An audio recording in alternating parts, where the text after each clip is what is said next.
Issue কি করবেন, কি বলবেন ভোটারদের, কি ইস্যু নিয়ে আপনি বলবেন মানুষের কাছে?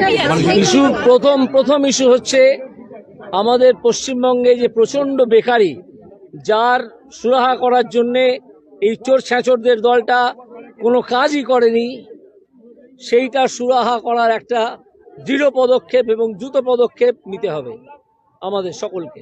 1 নম্বর, কারণ মানুষের এইটা ভাগ্য নয় যে তারা পরিযায়ী শ্রমিক হয়ে বাইরে চলে যাবে বা লেখাপড়া শিখে ব্যাঙ্গালোর, বম্বে, দিল্লিতে চাকরি করতে যাবে। বাবা মা, স্ত্রী, সন্তান সবাই এখানে পড়ে থাকবে, তারা ওখানে থাকবে। এটা তো কোনো জীবন হতে পারে না। তো তাদের জন্যে কাজের সুযোগের সংস্থান, কিছু চাকরির সংস্থান নিশ্চয়ই করতে হবে। এটা 1 নম্বর। 2 নম্বর হচ্ছে আজকের পশ্চিমবঙ্গ দুর্নীতিতে ভরে গিয়েছে। সেই জন্যে মাননীয় শুভেন্দু অধিকারীর প্রতিধ্বনি করে আমিও বলতে